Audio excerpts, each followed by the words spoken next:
Yeah, that was me a week ago. Let me take you back to the beginning. As I've grown older, I've become obsessed with learning new things, the latest purchase being a slackline. I had always wanted to learn, so I finally bit the bullet and I said, why not now? And I started learning. Alright, here's the deal. I've decided to slackline every single day for a week to see how far I can get, to see how far I can progress. See, the thing is, I always start hobbies and I never stick to them because I'm impatient when I don't see any progress, but I've decided to do it every single day for a week to see how far we can get. The goal is to walk across the whole line by the end of the week, and let's just say my record now stands at 3 steps, so it's gonna take a lot of hard work and dedication, but I'm sure we can do it.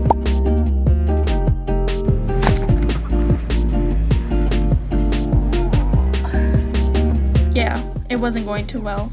The first day is the day that I made the most progress because I was at my worst state. As you can see, I tried and tried because I couldn't walk more than 2 steps, but then finally I was making some progress. Clearly, I was stoked. I practiced standing on one leg to help me balance since I couldn't get past 2 steps. By the end of day 1, I was feeling pretty confident about how much I had accomplished.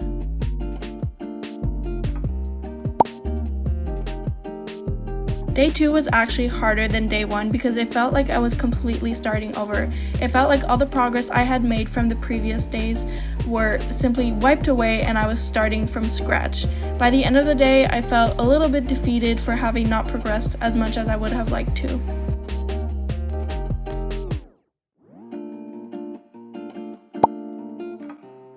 Alright, so today is day 3 and it's absolutely freezing outside right now. It was literally snowing this morning, so I didn't know if I was gonna get to slackline today or not. But it cleared up and it's sunny now, but it's freezing.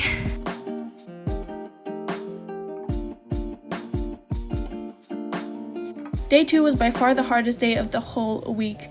As I mentioned, it was cold, I was just not feeling it. My legs were sore from the previous day since I wasn't used to working my body in that way, and so I decided to spend most of the time stretching my body and also using visualization rather than actually slacklining. Alright guys, so today's officially the midweek point of this experiment, so it's day 4, and as you saw yesterday I was kind of struggling because my legs were sore and I don't know, something was just off. The weather, it literally had a snowstorm in the morning and everything was off, but I'm feeling much more confident today. I'm not too confident about where we stand on my abilities on day 4 halfway through, but I feel like my breakthrough moment's gonna be like somewhere around day 6, like right at the last minute. So yeah, hopefully we get some more progress done today. I'm literally freezing my ass off. It's so cold and so windy, if you can see that, which is making it 10 times harder. I felt better on day 4, but I still didn't feel like I was progressing at the rate that I had expected to, and I could feel the deadline looming and I didn't think I was going to make it. Throughout the week, I've been using visualization to improve my slackline performance. It's a technique that many Olympian athletes have used to win medals. Along with physical training, mental visualization also improves your abilities. Your brain can't decipher what's real and what's imagination. Therefore, thousands of athletes use this to visualize the outcome that they want. So I imagined what it would feel like to walk across the slackline by the end of the week. Day 6 is when it finally happened. But I feel like my breakthrough moment's gonna be like somewhere around day 6, like right at the last minute. I had my breakthrough moment. At this point, I was feeling very confident that I could walk across the line by the next day, and I just felt so good walking across that line, even though I was swaying side to side.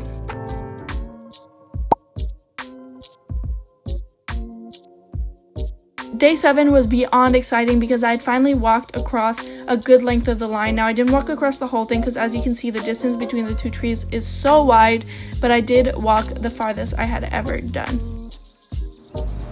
I did it! Oh my god, this is the longest I'm walking up now. Woohoo! So there you have it. The 7 days of me slacklining every day for a week are up, and I can easily say that I made a lot of progress. So why did I do it? Well, I wanted to see how far I could push myself. See, I always start new hobbies and I never stick to them because I don't see progress fast enough, or I don't think I can further my skills. So I decided to challenge myself, and I was like, if I can do it every day for a week, then I'm bound to have some progress. And I did, because as you can see, I wasn't doing so well on day one. Let me tell you, I fell a lot during this process. I hurt my knees, I almost twisted my ankles.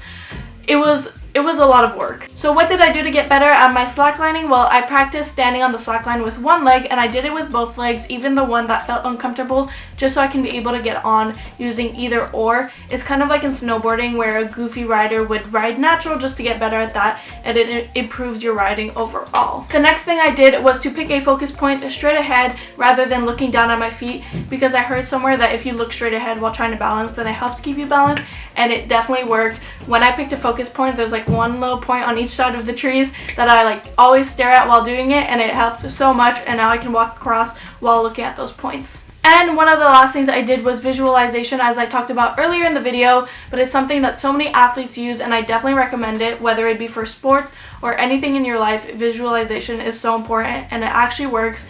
If you just try it yourself, you'll see. So what did I learn from this whole process? Well, I learned that I can push myself so much farther than I thought I could. I'm also learning that while running, but you can push yourself so much farther past your limits than you think you can, and it's really amazing when you actually put in the work to do it. I also learned that I should be more patient with my progress and not quit the first time I fail, because I tend to do that and then I just give up so many things. So it's taught me to like stick to something, and I think I need to do more of these challenges next skateboarding. So I hope you guys enjoyed this video. Give it a thumbs up if you did it, and also comment down below something you're learning and something else you would like me to try learning, because I'd love to do another one of these 7-day week videos. Skateboarding maybe next, but yeah, comment down below something you'd like me to try learning. I want to learn so many things. But yeah, subscribe if you're new here, and I'll see you guys next time for a new video. Goodbye!